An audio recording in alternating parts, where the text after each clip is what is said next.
Thanks for coming this evening. We really appreciate it. I'm Cliff Laporte. I live on Gates Pond Road. I'm a member of the Berlin School Committee, and I'm currently the chairperson of the Regional Committee. And I'm joined this evening by my colleagues on the school committee, Lori Martiska, who is from Boylston. She's on the Boylston School Committee. Hi. She's on the Regional Committee, and she is chairing the Regionalization Subcommittee. And my other colleague over here is Angela Ildes. She's from Berlin. She's lives on Marlborough Road. She's a Berlin School Committee member and obviously a Regional School Committee member. And she and Lori have worked together on shepherding the Regionalization Subcommittee through this process. So once again, thank you all very much for coming out tonight. Some housekeeping. I don't know if everyone's been here before, but it's probably a good idea to do some of the housekeeping issues. Everyone should know the bathrooms are through there and downstairs. There's water. If anyone talks too long and you're parched, you can go over and grab some water. I guess there's a Keurig over there too. If you're really dying for coffee, you could do that. And to your benefit, your good luck, your good fortune, there are some snacks left over from the tea that was out today. So if you're peckish, you didn't have dinner, there's some stuff there for you as well.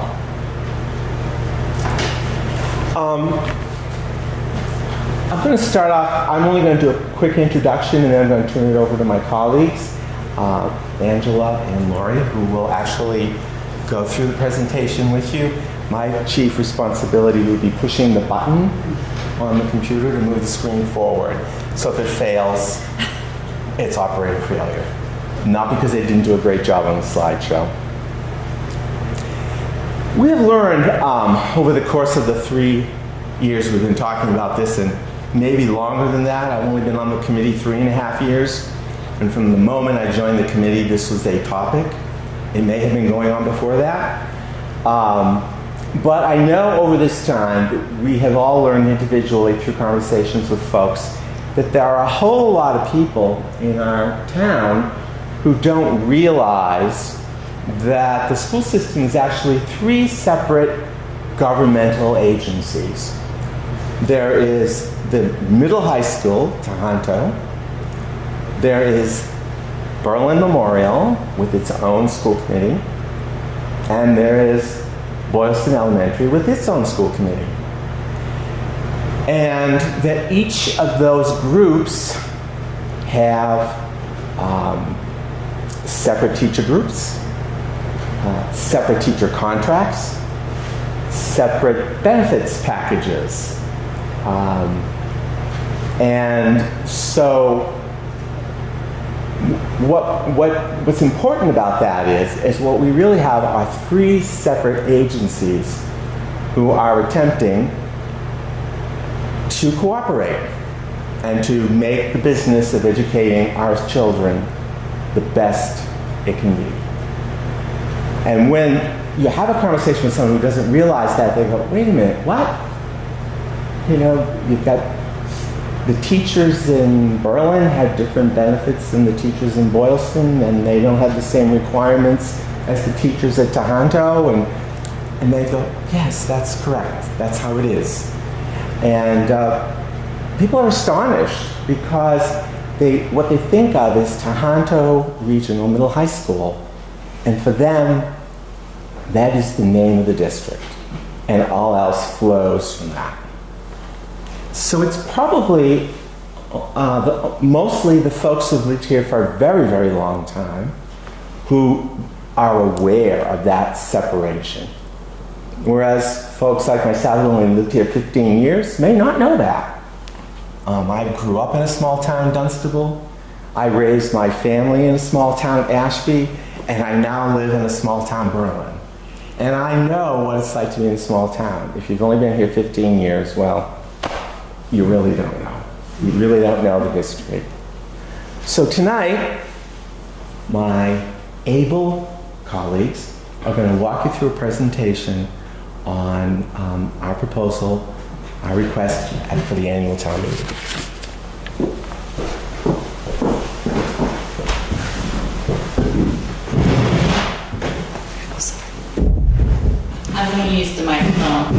sake of the camera. And again, I'll reiterate, thanks for coming out, I appreciate it. So what we're talking about is really, to Cliff's point, becoming a one district with 3 schools in the district, rather than what we currently have right now, which is a one school, one district structure. So I just wanted to make that clear. All right, so the regionalization subcommittee has been meeting for the last year, and our purpose was to explore the implications of regionalization and determine whether it would benefit our students and our communities. We had 4 goals, and they were to improve the education, support, and achievement for all students, create a unified district with one mission and one vision, preserve local control, because that's really important to both communities. And in fact, in 1981, the last time this went up for a town vote, I believe both communities voted it down, and there was a cost savings at that time as well. But the issue was local control. So we think we've addressed that with the regionalization agreement, which there are copies on your table. And the last one is to achieve efficiencies and avoid added costs. Oops, sorry. Okay. So first, tonight I'm going to talk about the educational benefits that we're seeing in an expanded region. First one is curriculum supports and professional development will be fully aligned in one district. And why this is important, because educators from the 3 schools become collaborators in creating and sharing in the development, improvement, and sustainability of rigorous curricula. So I want you to imagine for a minute in your professional life what you do, and imagine that you are asked to work with another company who does the same job. They do what you do, but they work for someone else.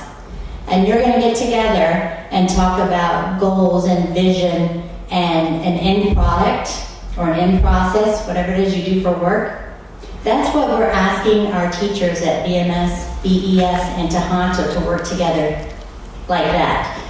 But imagine yourself again, you're working with a colleague from a different company who gets a different salary, has a different benefits package.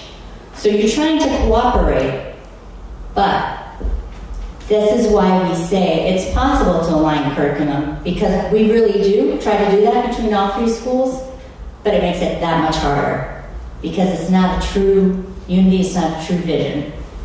So this also allows for more, I want to say one more point about that. We were talking to our superintendent about this, and the schools, we all have the Massachusetts state standards, and the schools do have the same, more or less, curriculum.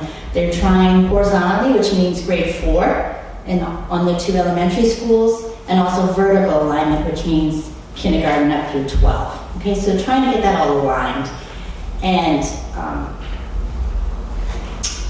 even when you're teaching to a standard, there's a variance in that. Some, and maybe Lori can explain it best, but some is very basic, and at the other end of that very same standard is very rich and dynamic education and learning. And what we're trying to do by a joint curriculum and joint collaboration is that all the students in all the grades have that upper end of the curriculum where it's really rigorous and really dynamic. So if that point makes sense, I just want to explain that a little. The next, it allows for more consistent growth between BES and BMS students, so then when they're both up at Tohoto, you can't tell the difference between where the student came from. The third is grants for professional development can be shared between the schools. Again, remember they're 3 separate companies, and so when you write a grant for BMS, that money can only be used in BMS. Title I grants, which can be used for professional development. If you have a teacher that's really dynamic and engaging and really knows a particular area of expertise, you can't say, here, please go teach this teachers over at the other school. Give them some hands-on mentoring and maybe we can't do that. Because again, think of yourself, it's like your company paying you to go help another company out. We just can't do it. The last one is more effective use of bulk purchasing and budgeting for replacement of books and materials. And that's just, we just don't have the economies of scale with the one school. So you have a larger pool, you can do better bulk purchasing and get better prices for your materials under a larger school district. I'm ready. Okay. I'll bless my cursor. Thank you. Oops. There we go. All right. Oops. That's Went too okay. far. Yeah. It got all excited. So why can't curriculum be shared in this current system that we have? And our superintendent Zangi has expressed it best. He says some aspects of curriculum can be shared, but it's like you have two companies and you're asking employees to cooperate with each other, but there really is no structure, time, or accountability to do that.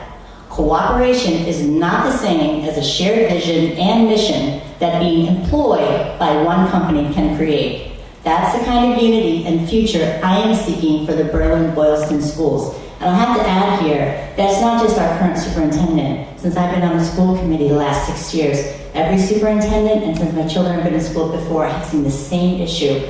It's that kind of feeling like, oh, we could do this so much better. Go ahead. 2, resources for additional supports needed for students can be shared across the district as needed. It eliminates a hands-tied scenario for meeting a student need and replaces it with the ability to share special education reimbursement monies and grant monies where needed. So I'll speak on that first. We want all our students in town to benefit from a school and situation where they thrive best. And I'm going to use the example of special educational collaboratives. They can be quite expensive, and I won't go into the cost, but regular collaboratives like $45,000 up to, if someone needs a residential, it's up to $300,000. That's the most our districts have ever paid for special education. So what happens is we budget for that, and that budget gets passed. But what can happen, and has happened, is that a student with significant needs might move into one of our communities. So after the budget's passed. So now we've got to find that money. And to be fair, our budgets are really quite tight. There's not a lot of wiggle room in that because we want to be cognizant of our taxpayers. We don't want you to put out more money for what we don't need. So we're scrambling to find money from other sources within our budget so we can cover that unexpected cost. There's something called a circuit breaker, which is special education reimbursement money, which the state pays for. It's a kind of convoluted equation, but it's basically 4 times above the average cost of per pupil spending per year, and you get a reimbursement of that over cost amount. So you get reimbursed the next year. So say I had to, say BMS paid for a student this year, that was new to our district. The following year, we would get reimbursed for this year. And when I talk about the hands-tied situation, is so when a student graduates out of Tohoto, they're gone. We're not educating that person right now, but we're getting the reimbursement money. So if you had a student move in and you had reimbursement money that you didn't need, you'd be able to share it where needed. And what goes around comes around. So I worry that we're like, oh, well, I don't want to have to share my reimbursement money, but it might happen to your school. So anyway, next point, creates ability to share specialist staff between school buildings easily and helps ensure necessary consistency for students' sense of security and educational growth. So right now, BES and BMS do share some staff. They tend an occupational therapist. In the past, we've shared music teachers. And when I first joined the school committee, we did a lot more staffing based on what might be best for the staff person. And now I find that it's more driven by student need, which is good, because that's what we want, because needs change from year to year, classroom to classroom. But when we do that, wherever the staff person has the most hours, that's where they take their benefits from. So one year it might be BMS, the town of Berlin is their employer. The next year it might be Boylston Elementary.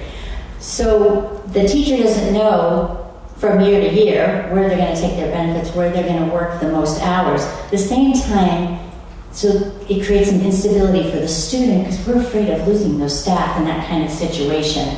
Again, think of yourself. If you'd like to work somewhere where you weren't sure what your benefits were going to be the next year or how many hours you'd be in this building or that building. So again, with one region, it's one benefit package, and we can really put the staff where they're needed, when needed. Okay, I'm ready. This is a parent story. My child has special needs and has benefited from services provided by a team of caring specialists. I want him to be able to continue to have the benefit of those relationships as he moves through the district, and that is not currently possible. I believe that students who have special needs would be much better served by a unified district with the ability to share needed resources across schools and throughout a student's educational career.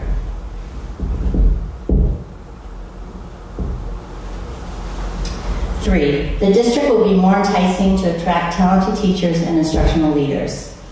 A district with only one school has a greater risk of reduction in force, which is what we mean by a layoff, for a newly hired teacher, they're usually the ones that have to go, and less opportunity for staff growth and development. Exceptional teachers and administrators looking for a position, our geographic area has several high-performing districts nearby from which to choose, and we want to be their top choice. Again, so that's fine. Go on to this. So we wanted to put in this slide here to show how our students are doing compared to other schools. And if you look at Tohoto, their high school ranking is 15. This is a school where we already have collaboration between the two towns. It's a high-performing school. It's the reason NerdWallet in 2007, I think, said that Berlin and Boylston, I'll have to look it up for the next forum. I'll have it ready. You got it, remember? Is a high number better or worse? The low number is better. Lower number is better. Good question. So, because it's a strong school and the property values are relatively low comparatively. So that's why NerdWallet got involved. It was a good bang for your buck. Best school's bang for your buck. It's in the top 10. All right, when you look at elementary school, again, lower is better. BES is ranked 131, and BMS is ranked 275. Okay, ready? 4. Educational leaders, superintendent, and central office staff cite time spent on duplication as hurting students by reducing the time that they are able to spend in classrooms and working directly with teachers and building administrators to exchange ideas, provide support, and best practices. If you ever done research on what helps students become high performers, it's an excellent teacher is the number one variable. Also,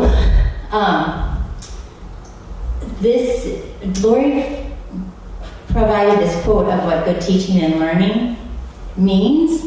And this is what we want our educational leaders to be able to do. The superintendent, curriculum director, the pupil personnel director. Right now, your tax dollars are being spent for educators to do things at central office, to do things in triplicate. We would rather see our educational leaders have the time to do this, to mentor and monitor their principals and their staff at the schools. So, John O'Connor is the author of Turning Average Instruction into Great Instruction, American Association of School Administrators. What are best practices in improving student achievement? 1, build a common vision and understanding of what great instruction is. 2, change, enhance, support teacher practices to support this vision. And 3, quit doing stuff that doesn't help. Toss out those things that leaders do that have little or no impact on student learning. And now I think I'm going to hand the mic over to Lori.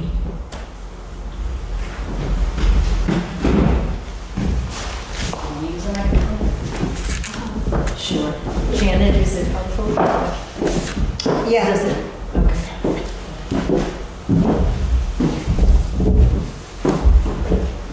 It feels a little weird to use a microphone in this warm, wonderful space that we're in. We asked a lot of questions when we started the process of exploring regionalization. We held some public forums. We formed a group that had 22 people who really worked very hard to help us in this process of exploring really pros and cons around regionalization. And if there's any theme that emerged as one of the primary themes, it's this topic of local control.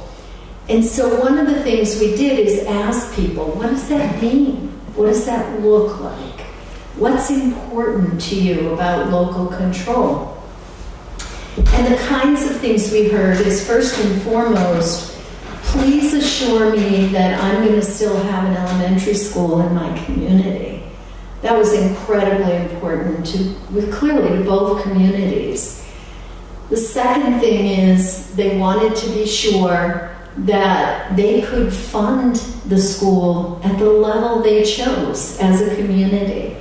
It's kind of interesting to me, we're in a scenario today where there's a perception, I think, that Berlin is much more interested in funding the schools at a higher level than Boylston is. And when we've talked to people historically, apparently at some point in the past it was the opposite. So you can understand those perceptions, and in some cases those realities may be driven by what's happening in the local community as far as economics. But communities clearly want the ability to fund their schools at the level they choose. And then the last item had to do with representation. Are we going to continue to be represented equally at the table going forward? So go ahead, Cliff. So in the agreement, what we were able to do is try to address each of those issues. First and foremost, there is a guarantee that there will be 2 elementary schools, K to 5. We're not going to put 1 and 2 in one community and the rest in another. It makes no sense to bus students the kinds of distances we would be talking about for elementary school. And the goal here is not consolidation, it's unification. So there is a guarantee in the agreement. We also decided, and this was a school committee recommendation, and then we worked with our attorney to figure out what are the legal ways we can accomplish this. We said we're 3 and 3 right now. 3 members from Boylston, 3 members from Berlin. We feel like we're working really well together, and that we're very capable of representing the interests of the students more than just representing the interests of the individual town. And I think that becomes really important. When you look at, I've been on the school committee for about 5 or 6 years now, I've lost track. And I can tell you that not once did we have a vote that went along town lines. Never. So we said, look, this is really important to us, and the attorneys gave us 5 choices on how we could structure it, and what we chose is to have 3 members from each community. They will be elected, all 6 will be elected by both communities, and it will be at the biennial November elections. We didn't choose that, it just happened to go along with the structure we chose. The last thing is probably the most interesting thing, and this again gets at what people expressed as important around local control. Our attorney was working with another school district who was going through exactly the same kinds of conversations that we've been having. And they were very concerned about local control as well. And they were able to come up with a different method of assessing costs. And that method was approved through DESE, which was really important. And the method allows each town to be assessed for their own elementary school costs once you get beyond what's called foundation funding. So if Berlin wants to spend a whole lot more than Boylston on elementary education, that's a possibility. That's an opportunity that the community has. It also, in doing that, it still preserves benefits of regionalization, and it still maintains the method of assessment that we currently use at the middle high school level, which is really based more proportionate to number of students enrolled. A lot of discussion over the years has focused a lot of attention on efficiencies, and it's kind of interesting because early in the process we went to select boards from both communities, and among other topics we'd start talking about efficiencies, but we'd certainly also talk about student achievement, and even the selectmen said, you know what, we don't really care that much about the efficiency stuff, but tell us more about how this is really going to benefit our students. So we're going to share a little bit about efficiency, but we're going to tell you this is not the reason to vote for regionalization. When Jeff Zaney came as superintendent, he said, I don't care about that stuff. What I really, really care about is the impact that not being unified is having on our students. So, full regionalization will in fact avoid the need to file reports and grants in triplicate. It'll help us avoid redundant financial systems, and we actually are in negotiation mode every single year because we have 3 teacher contracts and each one has to be negotiated every 3 years. So we're always, and the superintendent, more important than us, the superintendent is spending time negotiating teacher contracts. So I have to tell you, in full disclosure, when we first sort of laid out this presentation, I copied and pasted. We had asked several years ago, we asked the staff, what does duplication mean? What does it look like? Give us examples. Help us really understand what this looks like. And they gave us 9 pages of stuff. And so we had 9 pages in this presentation. And to be honest, we couldn't stand looking at it either. It was like, oh my God. Suffice to say, I think we have 2 or 3 quick slides. You can go quickly, Cliff. All right. On duplication. And these are just examples. Accounts payable, accounts receivable, Medicaid claim reimbursement. This is all really exciting stuff. Bank statements, reconciliation with the towns, and online banking. Almost all of these areas require 3 separate efforts and 3 separate systems. And I think there's one more. This one I will highlight a couple things. Technology, there are a lot of reports required in education, and each one has to be done 3 times. Federal reporting for the 3 schools, and actually our IT person said database maintenance is an issue because sometimes you're not allowed to merge the databases, you have to keep them separated, or you're using a different system for a different school. Okay, that's enough of duplication. What's the impact on teachers? This is another one that comes up quite a bit. People worry about how will this affect our teachers? Because let's face it, they're the critical people who are really providing the quality of education. Currently, just FYI, as I said earlier, there are 3 teacher contracts. There are actually 2 unions, MTA and AFT. Teachers, if regionalization were to pass, the teachers have the opportunity to vote which union do they want to represent them. No teacher will go backwards in terms of pay. That's a state law. As a result of regionalization, no teacher can go backwards. Pay increases that will be needed to achieve parity can be phased in. You do not have to do those all in one year. I'm going to show you financial modeling that shows those in 1 year, but they do not have to be done in 1 year.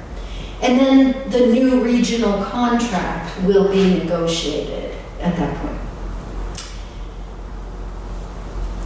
Berlin teachers will gain retiree health benefits. That's a big one, right? That's really something that has been a topic of quite a bit of conversation. And they will also participate in the region's health plan rather than the municipal health plan. Boylston teachers will end up achieving some savings for health insurance, partly because they contribute a higher proportion to the cost currently than the region does. Efforts are underway right now to really gauge how does it impact on the towns when you pull these folks out of the municipal health plans. Oh my God, does that make the town's health insurance costs go up? And both communities are looking at this right now. We actually are, Bob Conry at Central Office has provided some data so that they can get a clear sense of what this will look like. We've heard two things so far. One of the communities said, we think we'll actually be better off because the experience rating will improve when the teachers are not in our group anymore. And then the other thing that was pointed out is that both towns are in MIAA, is that what it's called? Mm-hmm. And so they could actually make the decision to come together in order to achieve some greater economies. But we're still waiting to hear what the actual financial impact is. Teachers will also gain some additional flexibility to move through the system. And I think Angela highlighted that a little bit already. Impact on costs. Now this is an interesting one. We started this process 2 or 3 years ago, and there was a feasibility study done, and the feasibility study included a whole 20 years worth of financial information on this big long spreadsheet. And the bottom line was, in year 1, Boylston's costs would have increased by $600,000, and Berlin's would have decreased by $600,000. Now you want to vote for that, right? Obviously, that's not going to be that's a non-starter.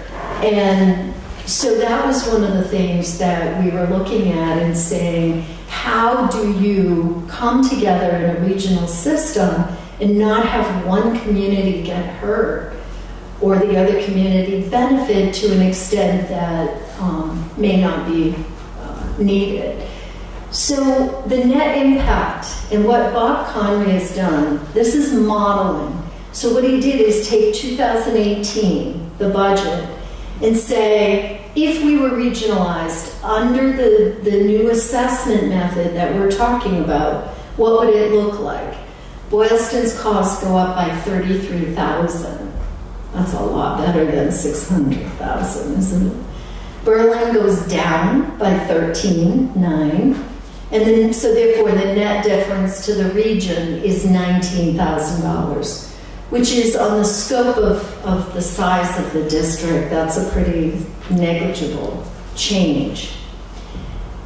This impact, I mean, there are people who will say, wait a minute, Boylston's going up by $33,000. That number can be different depending on whether there's a choice, whether people choose to phase in the teacher salary equalization or to do it all in 1 year. That's based on doing it all in 1 year. We're just going to ask if is the bulk of that increase for Boylston because of salary issues? I'm going to go ahead and ask, can you skip to the last 2 slides? I'm going to show you the financial detail. That's fine. If you promise you're not going to, your eyes aren't going to glaze over. Do you want to do this one before you go to that? You want to do the summary and then? You can do it in your own order. It's just- No, I'll do the summary after. Okay. Sorry. Maybe I should have inserted those financial No, ones in there. I'm having trouble navigating. Or go to 1. That's 2. Go 1 up, please. Oops. Sorry. Okay. All right, the show's over. Let me make these numbers up from the top of my head, what I recall. The reality is that there are increases due to the teacher salary parity. There are decreases due to, there's some bonus aid that we would qualify for. It's very minimal, like 21,000. There also are advantages financially in terms of, I'll go through them in a minute when we get to the second slide. There are some additional areas where we would gain, particularly regional transportation, which is bigger. There must be a glitch in the program. I think for our next presentation, we're going to request a clicker so we could clip the slides. It doesn't want to do that last slide for some reason, which I don't understand. There we go. There it is. Okay. So this breaks out the financial impact for you. So teacher staff wages, 40,000. Health benefits. Berlin will actually have a big cost savings on the health benefits side, and Boylston will have an increase in their costs. Health benefits for retirees. Now, Bob has put a number in there of 43,000. That would obviously not be realized in year one because you're not going to have somebody who's retired already. I'm sorry. You're about year 10. Okay. The next area, regional transportation, there's something like $81,000 in new revenue that comes to us because we'll be fully regionalized and all of our transportation costs will be we'll be able to get state aid. Now that's a big issue sometimes because the state is not fully funding that. They've been funding it around 73%, and I think that's what Bob used as a number. There's that little teeny Chapter 70 bonus aid to convince us all to regionalize, $21,000. And then the two areas where we're actually going to experience a loss is the rural schools grants. Berlin would lose 25, and between Boylston and Berlin, it would be another 48,000 in rural schools grant money. However, rural schools grant money has been decreasing over the past few years, and there's no guarantee that it was going to continue, but it is reflected here. So what you see is the subtotal with Boylston with a net increase in costs of 33, and Berlin with a net decrease of 13,000. Are there any other questions?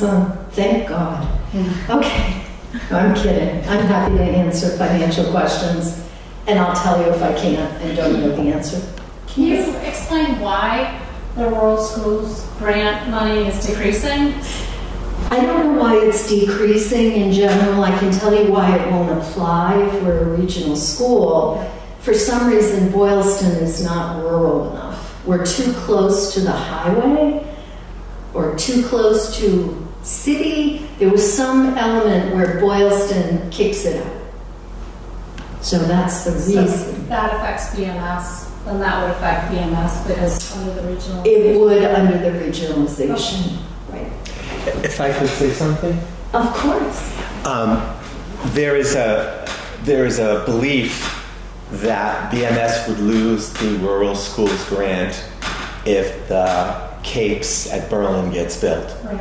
Because there would be dense housing right near the elementary school, and that would go away anyways. Just neither here nor there, but it is a reality. Right. It's kind of a tenuous eligibility. Yeah. No, I knew about that. I knew because of that they'd probably lose that money, but I was just curious why they would lose it. Right. With Yeah. regionalization. Because all three schools need to be considered rural for you to keep Yeah. that rural school grant. Great. Thank you. Okay. So now can I summarize?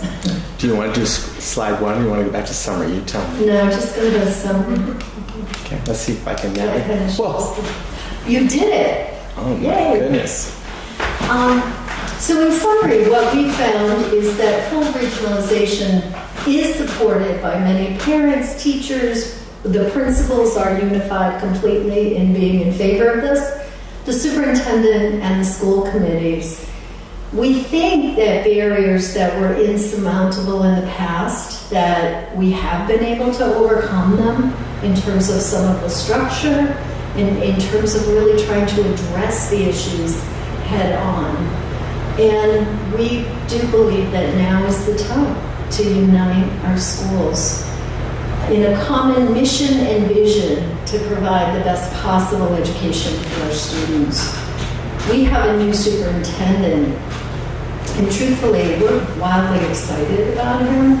He is laying out a vision for the future that is very exciting. He's very strong. He's very, I think, personable and is a good communicator. And he's very interested in hearing what people think and what people want.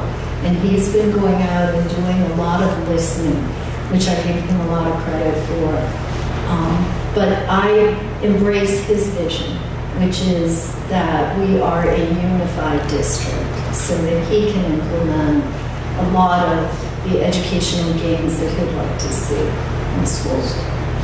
So that's it. Now you can throw your hardest questions at us. This is an easy one, again, I think. So is Wilson voting on this at their town meeting? And Yes. so we have to pass it and they have to pass it for it to go through. So Correct. we could say, yay, let's do it, and they could say, nah, we won't do it, and then it won't happen. Well, good news for you is that they're on 2 different nights. Even though town meeting, both of us have town meetings starting on May 7th, this topic is on on Berlin's town meeting for the second night agenda. So it gives you a chance to see, let's see what Boylston does and then we'll vote, which is an unusual circumstance. I'd like to say something about that as well. I'm going to stand though. Do you want the microphone here? Sure. So it's true that Boylston will be voting on Monday night and we will be voting on Tuesday night. And it is the expectation of the school committee that should Boylston not vote in favor of it, we're going to ask the town meeting on Tuesday night to take a vote anyways. We're going to do our presentation, we're going to make our case, and we're going to ask the voters who are at the town meeting to vote. We've worked long and hard over 3 years to get to this point, and we feel that we deserve to have that opportunity with our voters and to know what the sense of the community is. And unless we had that vote, we would not know what the sense of the community was. And when you've worked that hard for this long, I think we should do that. Sorry. Don't fall. I just also want to explain the timeline.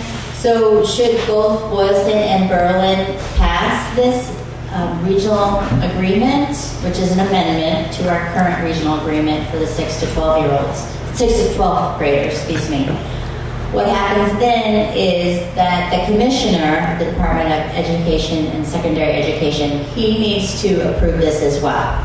So during the course of this past year, we've also been working with our liaison at the Department of Education, sharing with her our drafts and getting feedback from her and making sure that everything in there is legal and that the Department of Education will agree with it and approve it, because we don't want the towns to vote to approve it and then the commissioners say, oh no, I'm sorry. So that's the real timeline. And the commissioner has until December 2018 to sign this. So that's why our transition committee actually begins in January of 2019. And it's a 6-month transition. And then the region becomes into effect July 1, 2019. And because we have to go to the biannual elections for school committee, the school committee will be a transition committee until November of 2020. Right now, we use an appointment method for the regional school committee where a town board appoints the members. So what we do is each of the elementary school committee, after the elections, they appoint the newly elected school committee member to the region. So I just wanted to make that clear. Other questions? I just want to make sure I understand. So each town maintains its elementary school, including its own principal as they currently exist, the support staff, specialists as they currently exist. And is there anything in the agreement that would prevent the superintendent, let's say, from consolidating in some way that might crimp the services in Berlin and favor them over to Boylston, for an example?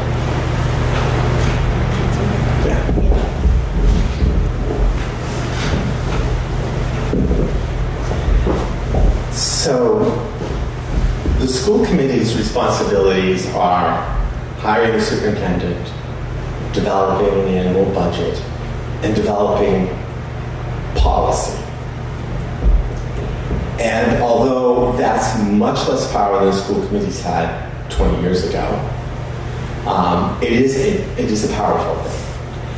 And then the school committee would be made up of 3 Boylston people and 3 Berlin people. The balance is there in the sense that it would be difficult for there to be an imbalance in service offered when we are a regional district and all 6 members want to come to consensus and protect their own communities as well.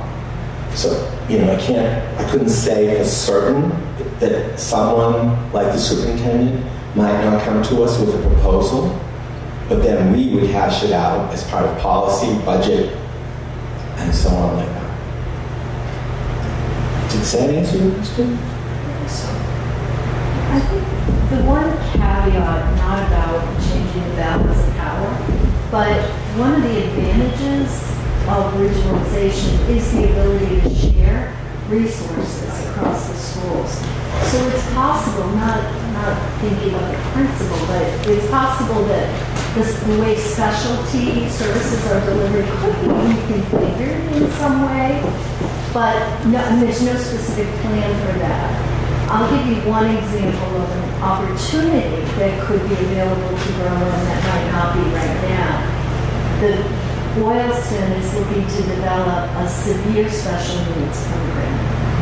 And if that is developed right now, Berlin would have to school choice a student in, as opposed to under this scenario, they could become a pupil in that program if they wanted, if it was appropriate. So they would go to Boylston. It's an opportunity. The purpose of that program is not to take students out of regular classrooms, but really students who would otherwise be going to another out of district. So it's trying to keep more.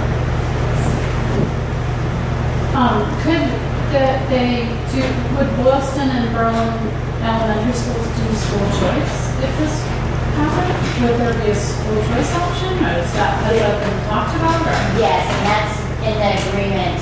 It wouldn't be school choice per se, because that's basically a state law where if a school offers school choice, you can apply, and that town pays $5,500, I think, per student. So this would be, the regional agreement is the students in their town go to the school in their town, but if a child from Boylston would like to come to the Berlin school, they do have that opportunity. I believe it's per school committee approval. Just want to make sure you have the numbers and things like that. As we do with current school choice, make sure the classrooms aren't too big and there's a good balance. So it's kind of depending on that. So it doesn't prohibit a family who wants to go to Boylston or Berlin, vice versa, from doing that. Just means they need to get approval from the school committee to make sure there's space. But it's part of the regional school district. So if Berlin family wanted to go to Boylston, they wouldn't have to pay the school choice or tuition based on that. So that seems like a good But they opportunity. have to transfer themselves. That would be a very good It opportunity. may be an opportunity. Yeah, We don't know. Yeah. Would be a good opportunity. That would be a plus. Yeah, because there are families that school choice into each other's school. and they probably want to stay. I want to stay in that school, so what does this mean to me personally? I just would like to make an observation. I think, one thing is that our town is right now looking at on the town management study committee, and we're looking at, what's the best thing for efficiencies, in town to make town Yorkton and Berlin run better. I definitely think this is parallel in a lot of ways. So I think it's in the same spirit of trying to make things work. Well, I think, there's a lot of people because, obviously as students who go away.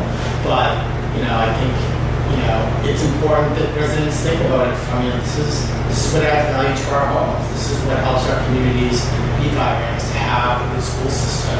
And I think, one thing that we talk about on the town management study committee about keeping Berlin, a good community as it is that it's great that we've managed to get to the point that we are today because of volunteers and cooperation and things working well. But, I think it's important to have, a structure that really makes sense to ensure that continues. I mean, I think, you guys have done a great job. I think that there have been animosities over the years because of shifts of power and budgets. When I was a selectman 25 years ago, the financial situation was opposite. I think Berlin is in a stronger position today than Boylston and vice versa. And I remember the struggles and animosity at times when it came to Berlin's budget because of the big challenges of the school.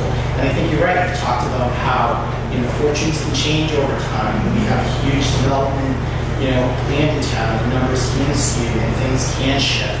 But where you were playing down, I think I think it's important to think of what's best for students. I've heard that I was at the selectmen's meeting, and there were a lot of questions about, what is the benefit to students, because, that's ultimately what this is about. But I do think it's not worth downplaying the duplication issues. Those are awful things that you put out there. I mean, none of us would want to work in organizations or companies that have that level of craziness that you have to do things 3 times. It's not efficient. And I think that is definitely directly an impact. And one of you did allude to it. I mean, those are good resources that our tax dollars are paying for to do stupid duplication. And it doesn't help to attract quality candidates. I mean, our rankings aren't as great in some of those things. And I think there is power in numbers. And I think we all see that in our personal lives and the companies that we work for. And it is interesting. I think, Angela, you said, the town turned down in 81. Is that how long ago? Even though there were financial impacts. So I do think that, it's great that everybody's focused on what's best for the students. But I do think that, I think what's best for the students is to be able to have a great superintendent, have efficient operating staff, have, power to do better collective bargaining. I know that one of the issues is this whole issue about health insurance in town. But, if we're not forced to look at it, we never will. So, I think it makes a lot of sense, for the region. I think you addressed the issue that was a big issue, this control issue of money. And, I think it would be sad for the town to not necessarily, I think you address all of the issues. I do think it is important for the town to vote. And when they vote, not to vote based on whatever Boylston does or doesn't do, is what we think is the right thing to do. Because I would hate to see it perhaps not go there and us think, oh, we just shouldn't vote no because they voted too. We should go for what we think is the right thing. I think the duplication is really important. I mean, it is hard. Just like the town administrator issue that we talked about, we don't want to be a training ground for people. I mean, and I think that, I think that it's important to be able to attract talent, not just have talent for a short period of time, have them move on. And I'm talking a lot, but I just think that those issues are really important. And I don't think that duplication and all that inefficiency and being able to attract people and have, nobody would want to work in an environment where you don't know what your benefits are from year to year. And those are the extras that enrich curriculum. So I think that's important. Just to pick up on that, we didn't really focus very much in this presentation on this issue. Maybe we should add it back in, is that we had a lot of turnover for a period of time. People who've been associated with the schools for a while know that we've been through a number of superintendents and probably even more business directors. And when you see some of those things on those slides, that duplication, you kind of can see why. So I do think that's an important point to not lose sight of. The second thing is, I just want to mention the reason that we pulled that slide or put the slide in about, how what the schools around us look like on that sort of high performing thing. First of all, that's only based on standardized testing. We all know that's a limited measure, right? But it's the only measure we have that we can quantitatively compare ourselves with other school districts. So accepting that it's a flawed measure, what we did is just pull sample schools who are nearby who would be competition for teachers and administrators and say, how do we fare when we look at what our competition might be for hiring people? I've had somebody else looked at the slides recently and they said, well, some of these schools aren't even regionalized. And I'm saying that's not really the point. The point is just, we have a lot of high-performing schools in our region. We're really fortunate as parents and others that there are choices, but also we're at a point, and I'm not sure how it is in Berlin, but in Boylston, a lot of our teachers are getting older. And we're going to start to see a shift in the demographic there. And what will it take to get the best and brightest to replace those retiring teachers? It's a really important issue to us. It's one that Matt Lozeritis, who's also on the school committee, he articulated that one night, and it kind of gave us goosebumps, just thinking, you know what, that is our legacy. What do we do to make the schools strong enough that they're the schools of choice for people who want to send their kids or people who want to come work there? And also, we just strongly feel that it's in everyone's best interest to really care about this issue, to really hold their schools in high value, because even if they are retirees and don't have kids anymore in the schools or don't, it matters, because when we have to move for our job or we pass away and our loved ones are selling our house, what's the first thing a prospective buyer asks? How are the schools? So it's in our best interest to really make our schools as best as possible. And we wouldn't be standing up here before you today if we didn't think this was the best thing for our students and the best thing for our communities. Other questions?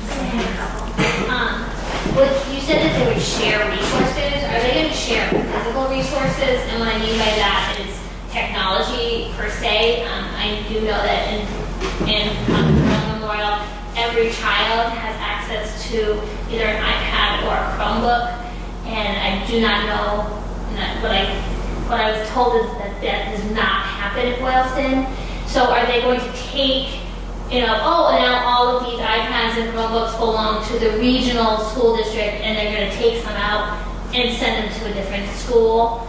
Or are they going to maintain in school, which they purchase them through grants, etc.? Will that change?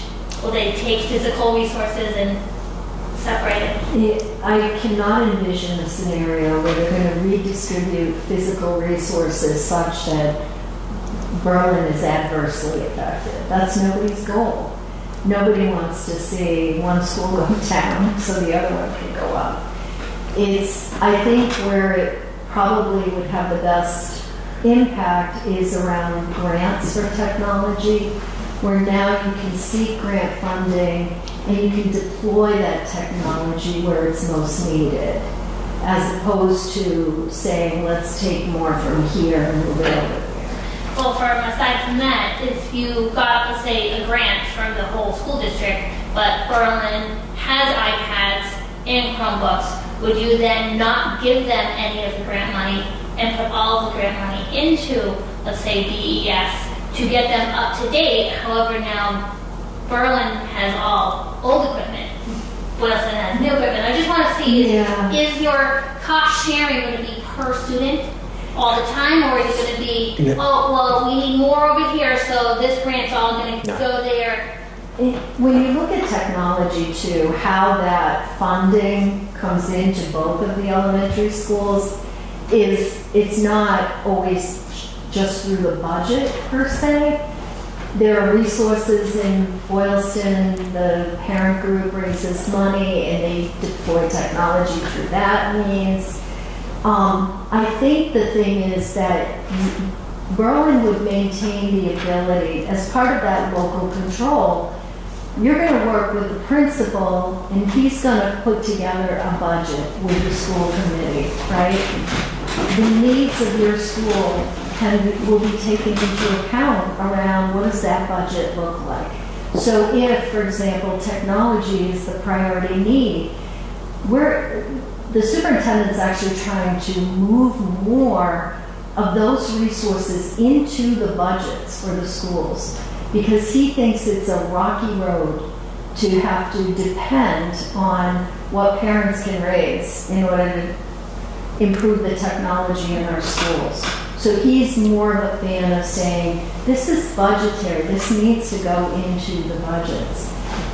This year, there's some money that's going in Boylston that the select board asked us to put it in as capital. So the bottom line point of this is Berlin needs a certain level of technology. It's going to cost a certain amount. Berlin has the opportunity to make the choice to spend the money for them. If I could just highlight some of the things you said, to be sure. So the local control issue is about just that, making sure that Berlin Memorial has what it needs. And Lori said very smartly, there will be a Berlin Memorial budget that will be developed by the principal, the teachers, in cooperation with whoever they need to know. That budget will be what that school needs. In terms of technology, yes, technology is aging and we have a very short shelf life on these things.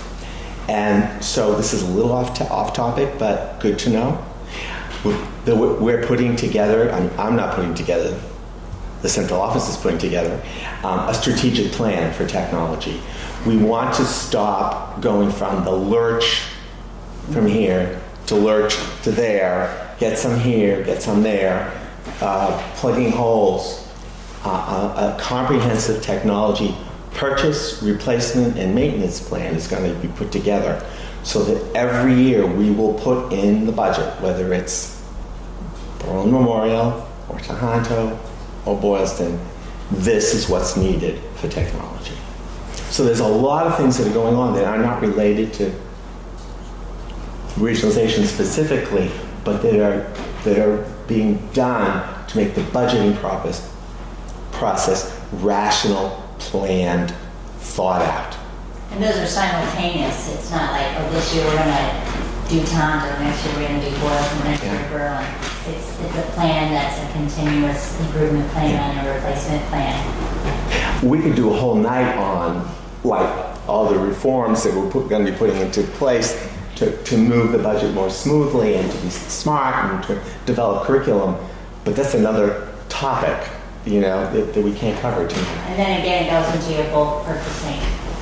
Yeah. Your bulk purchasing for 3 schools. You could have a better chance of getting a better deal than trying to purchase for 1. I'm thinking about, your question makes me think about the tensions between local control and the concerns for parity that a superintendent is going to have when they oversee 2 towns, 2 elementary schools. One has technology as an example, and one doesn't. The superintendent's going to be concerned about that and will work with administrators to develop those budgets. But parity is going to be in their mind when they go to do that work to some degree. Not like we have to have everybody the same, but it's integrating technology into the curriculum is going to be a broad concern, an agenda. It's going to be part of the vision in some way. You can anticipate that. So I think this is just one example. So take it to teacher's contract and getting parity with salaries, for example. You also have integration issues when you bring these two towns together. So, for instance, the cost of integrating and upgrading the data management systems when two school districts are using different tools to manage their data and track their data over time or submit their data to the state. There are going to be some costs, I think, that come out of these tensions between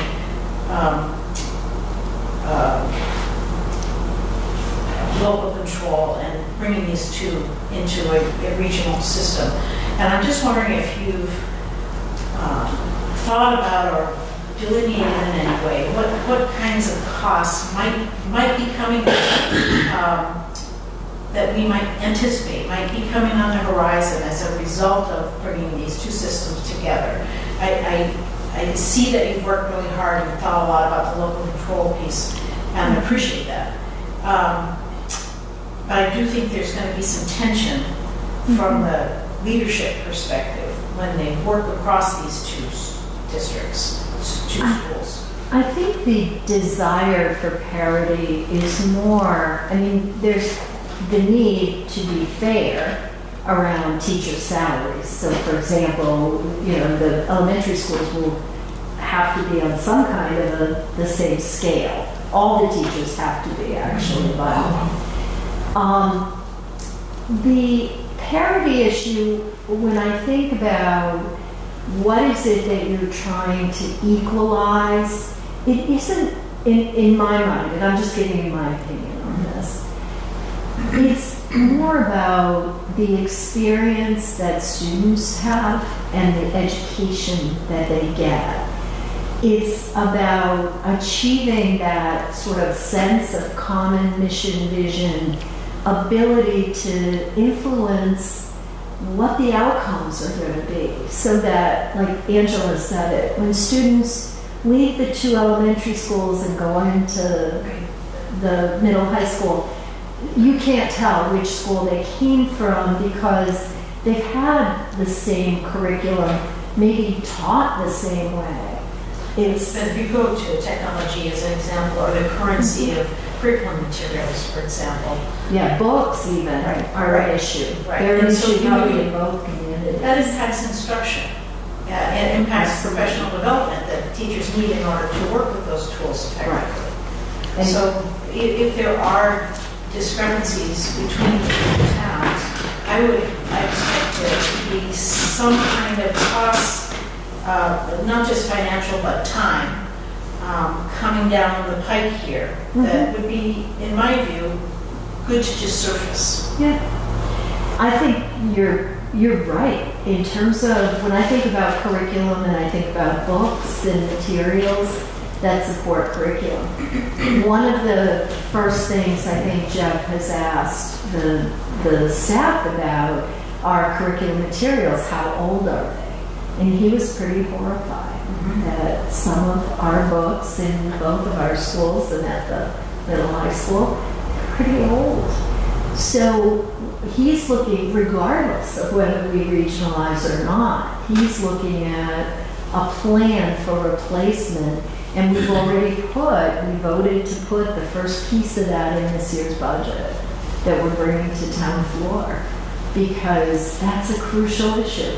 So part of it is bringing everybody's books up to date, but now you're right, it's also making sure we're all using the same books and materials. And then people are methods. trained in how to do that effectively. Professional development will be a huge piece, absolutely. I don't think there's any way we can predict with any accuracy what some costs we might encounter because there are so many moving parts right now. I agree on many fronts, but something like integrating data management systems is predictable, I think. If you have two different, if there are two different data management systems in these two towns. I was talking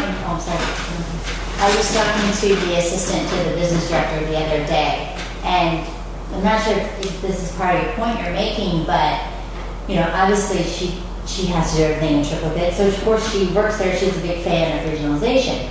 But she said, you know, that first year, it is going to be more work getting everything into the same databases and things like that. But after that, it's going to be so much more efficient.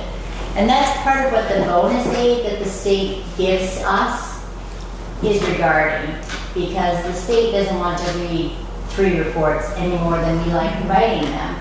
And so if there's any cost involved, that's where that comes from. It's $50 per student, $40 the second year, $30 the third, and so on down to 0. So over 5 years, it's pared down, this bonus aid. And a lot of it is also for negotiating that first contract when you become a region.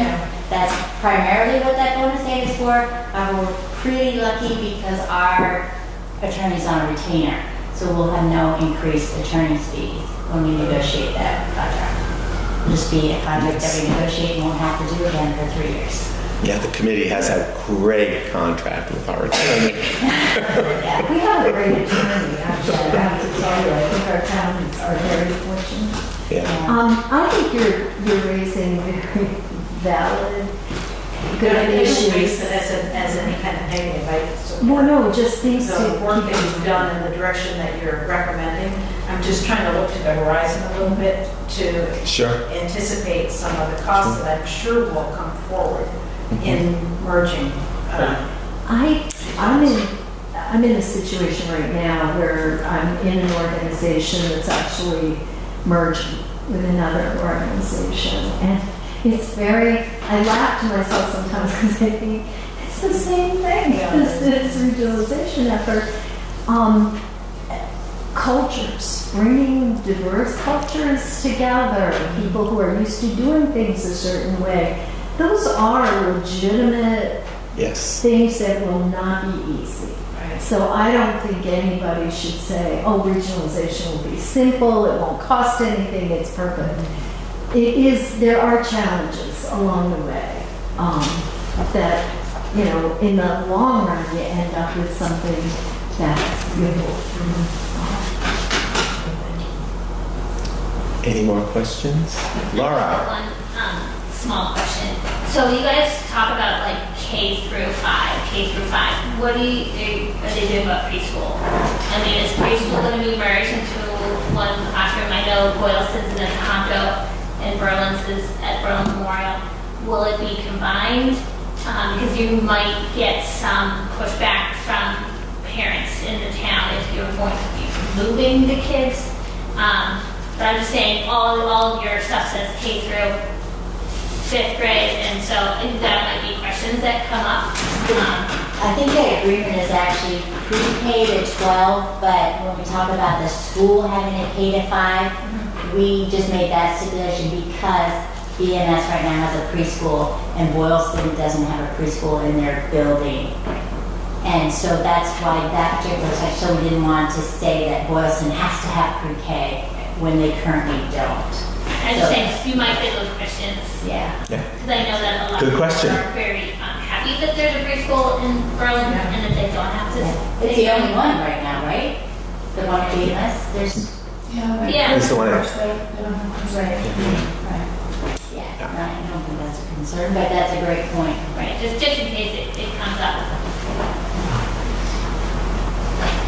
Any other questions? Comments? You have one more question. You said that was your last. You said that last question was your last one, Laura. It's actually kind of a big one. My other question would be is that our population is changing, and I know that, you know, some years we have enough kids for 2 classrooms, and there is 1 grade right now in Berlin that has 1 classroom instead of 2.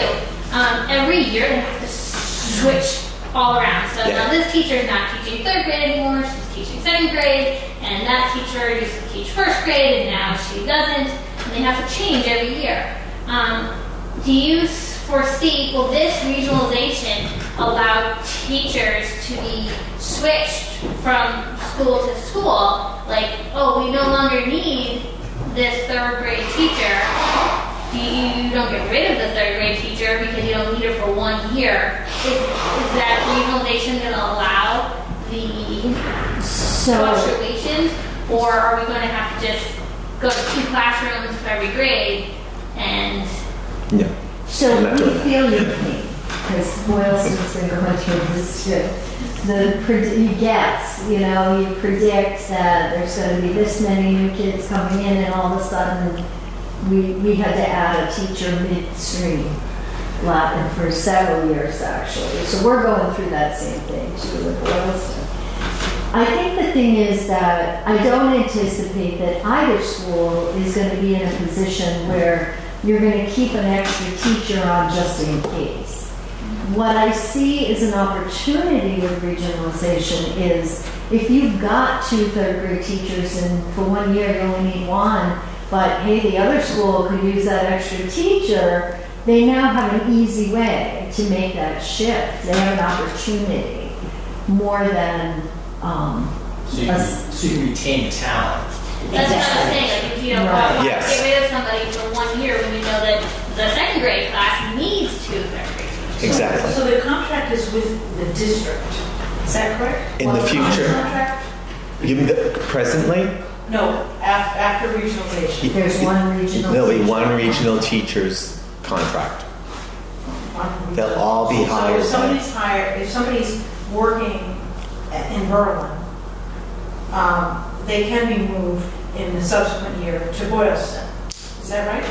Yes, they could be, theoretically. And I foresee that's something that will somehow be addressed in that contract, because the teachers will want to have that addressed, like, It'll be negotiated, Yeah. I'm sure. so that's definitely a bargaining piece, like how, if there has to be a move, who volunteers to move, who goes, Good point. It's an opportunity, like Lori said, if you had one class come in and you would otherwise be doing a reduction in force, which means the newest teacher hired is so long, it gives that teacher an opportunity to move where the need is. But as far as, Yeah, that's a really good point, Angela. Working conditions will have to be negotiated with the new labor group. And that invariably will include language about transfers. You can be sure about that. What about taking the shifts of children? So it came from a different school district before that had multiple elementary schools. Let's say that Boylston has an influx of children and they now have 23 kids in each grade, in each classroom. And Berlin stays status quo where you have 14 or 15. Will there be some sort of shifting of children to maybe equalize so you don't have to add another teacher at Boylston and yeah, have like line, classrooms? district lines. Right. Yeah. No, Because that's we not the safeguarded intent. that in the agreement, and that's why we were. That's why there are 2 distinct elementary If, schools. 50 years from now, there becomes some sort of big population shift and we really need to address how this agreement is written, then it goes to both towns for a vote again. Just like this agreement used to say 7th grade through 12th grade are part of the regional school district. And when we wanted to move 6th grade up and we had an opportunity for the new school building, both towns at that time had to vote to amend the agreement to allow it to be 6th through 12th. And that's what we did. I think 2012, maybe. There's just no scenario where you can see it being a good thing to bus students from. I mean, as it is, I live on Green Street, which isn't that far from Berlin, actually. And my kids were always the last ones on the bus, and they were on the bus for, a long, or sometimes the first one's on and last one's off, and they were on for a long time. And I thought, oh my God, if you were trying to do that from Berlin to Boylston, it's nothing anybody's interested in. It's not in the best interest of the students at all. Yeah. Other questions, comments? What could we do to make the presentation better, more streamlined? I have a particular aversion to PowerPoints that are too small. Is the print Yeah, small? that's small. I definitely need to blow that up so you Got can get the points across. I have trouble reading them. So. Okay. No, that's how. You didn't know you were going to be our testing ground. Bring more of these. Did you go to the focus group? Where else would you put that? Well, there's 2 more in Berlin. We're doing Mosaic Village on the 23rd and then BMS on May 3rd. May 1st. May 1st. First, May 3rd is Both at 10 Boylston. But, yeah, both What is. else are you doing Boylston to Elementary. connect with the other 2,990 people in town? We were thinking you would do that for us. Can you show the bar graph Yep, showing the disparity between BES and BMS? which wasn't the point of that, by I the know, way. but it was as a parent of a student, that's striking to me. And, I'd like to see that I'd like to see that be more alike. That, to me, that shows the difference between the 2 elementary schools. So, We hear presentations from the principals, and I'll tell you that Ace and John do a really good job working together. They try their best to collaborate. And so they were each presenting standardized testing data to the school committee. And on some levels, they were close, and on other levels, there was a big disparity. And so we asked the question, like, what's that about? Why is this? And it was the English language arts, where there was a huge disparity. And the response was, well, I think Boylston's doing a whole lot more writing than we are. And that gives you that example of what Angela's saying, is the approach you take. You can still be operating within the corridors of what standards are. You're all following, in theory, the same curriculum. But you can do it very differently and still be within those corridors. So the response was really that, yeah, I think we need to focus more on writing too. So it's those kinds of things where you hope some of those disparities can be smoothed out. yeah, I think one more comment. I think being able to move the teachers between the schools, from me, my point of view, I think that's a positive thing. Because I think one of the things about BMS, it's such a small school. I think there's a certain amount of staleness there because it's a small school and the same teachers. I felt like one of my son's best teachers left there because it wasn't an attractive place to work. So that, I don't know if I'm saying that right, but I think attracting more talent and be able to change it up a little bit would be a really positive thing for a small school. So to me, this all seems very positive. I don't see, I personally don't see a lot of negative about it, so I'm hoping it passes. Stand up and say that at town meeting. Yes. I will. I'm happy to say that. Thanks for asking that question, because that's an important question. Because it's never easy to stand up at town meeting, because you never know what blowback you're going to get. And that's every town I've ever lived in. It's not unique to Berlin. I mean, goodness gracious. So it takes some courage to get up there and express a point of view. I'd like to go back and try to answer your question a little bit. And I haven't been in charge of this. I'm the third wheel here, but I know some stuff. A little. So the committee has put together a plan for sharing information. For example, through the Telegram and Gazette, there are letters to the editor, points of view, being shared on a weekly basis right up to town meeting. 3 have been presented, 1 more tomorrow. I believe there's 1 more tomorrow, but they won't run any after this week. Oh, really? They don't do it the week before. Okay. So I actually So I lied. notified the teacher. So I lied about that. So there's that. Angela wrote a wonderful article for the town newsletter about this. And, I don't know exactly who receives the town newsletter. I don't know how that's distributed, but that's out there. The Regionalization Subcommittee has information on the web under the schools. You can access it from any of the schools or the district website. And at one point you could access it from the town website. You still can. That's good. We should put this up. I haven't checked that recently. My little bit that I've been doing is that I've been posting on the Berlin Neighbors Connect on Facebook, posting information. I know people are reading it because it's being shared. I see, that the posting's been shared, so I know that people are doing that.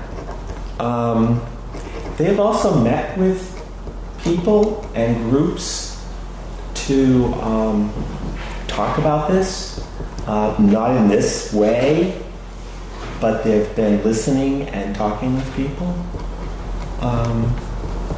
What else am I forgetting? And what about the day of the town meeting? Do you have any plans to have people breathing in the lobby and answering questions? See if they're coming. Oh, well, that wasn't a plan, but can we do that and not violate the town meeting rules? I think we need the moderator's approval for that, probably. I'd have to stand Yeah, we'll see outside. hand out at town meeting and we'll do a very short PowerPoint. Yeah. A very short PowerPoint.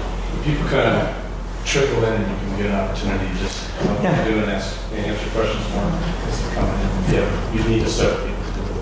Yeah, I think, assuming that you're allowed to do it, I'm not sure. yeah. Can you put a link for this video? Aha. We've edited it, so it's not, I can't hear all of our questions, so. Okay. All right. I will reach. You want me to do that? Check on that? Yeah, sure. All right, I'll take that on.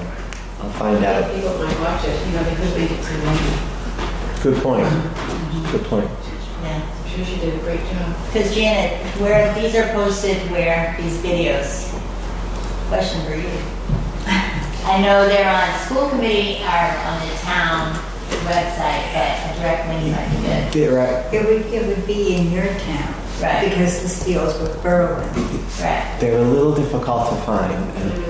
And I've spoken with people in town government about that. Yeah. Because The other thing that makes me wonder is if we shouldn't do a run-through that's a little more efficient for video. Do you know what I mean? So that it's not quite as lengthy for somebody to watch. That they could sit and just watch a video in 15 minutes and get everything. that's an interesting idea. We could post that on Facebook. Yeah. Yeah. That's a great idea. People's attention span for videos is more like 2 minutes. Yeah, 2 minutes. Well, if you do it humorously, here's the 2-minute version of our 15-minute presentation. I've seen some proposals go awry at town meeting.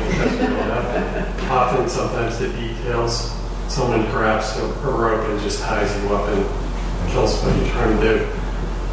What I see with this is you may have people asking you, since you're triplicating resources to do administrative work, where are they? How are you going to retrain them, or what are you going to do with them? Are you going to lay them off? Are you going to, you may have people that just don't want this, that take those ropes and just try to lose it on me.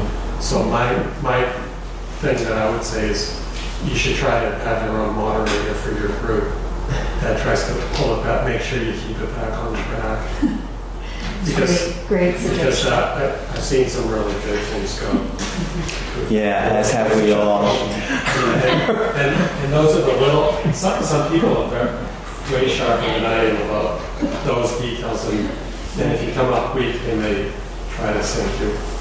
So, I was having a conversation with someone in town government yesterday, last night, or whenever it was, and the person buttonholed me and said, we've been doing fine all these years. Why would we need to do this? And I thought, I'll bet there's a lot of people who are thinking the same thing. And so I said, well, it's a very long answer, but I will give you the short answer. And the short answer is, we're trying to do a better job for kids. And the way we do that is by creating a single unitary vision and creating efficiencies in the way we govern ourselves and manage ourselves. And we'll keep our eye on the ball for what it is we want to do, instead of having to persuade 3 different groups about that. That was my thumbnail version, but that was about it. You watch state government take 3 police agencies and, put them together for that reason. I guess I'd just be ready for that, so I'm sure you'll get that. Yeah. Because there was a statement earlier that we weren't going to know who's going to get laid off as a result of this, right? No. That's correct. Well, So if you do what you said, you get all this redundancy eliminated, Right. now what?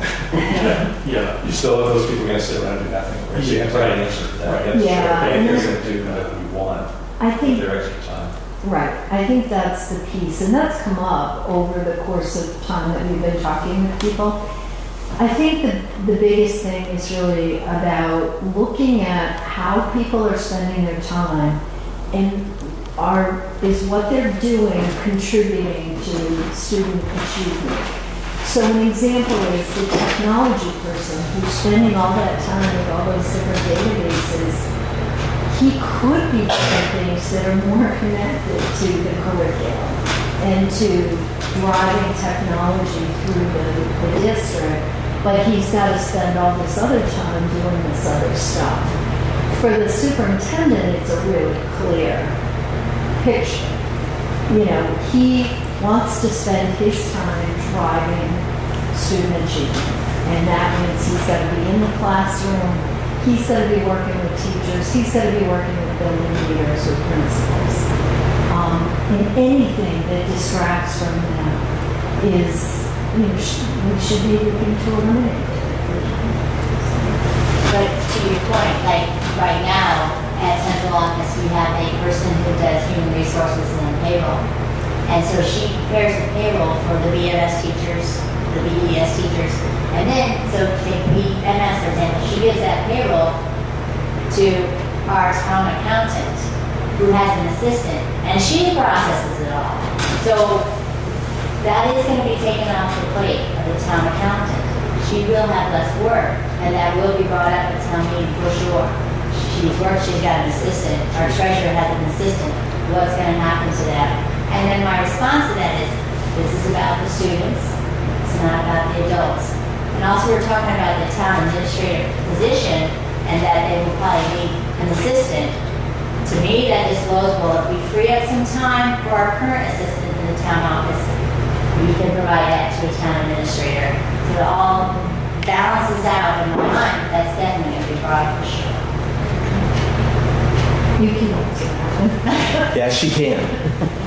Also, there's an opportunity, if you think of a question after this forum tonight, you can send it to Christy, right? That's what we've been saying, because we have to I'm have... saying at this point now, I'm just saying, please just call me. Call her, Email me, okay? Call me. You can call Find me. our address on the school website. If you want my number, I'll give you my number. Thank you very much. Yeah, thanks for the drive for it. Yeah, thank you. Thank you so much for coming. Thank you for coming out tonight. It means a great deal to us.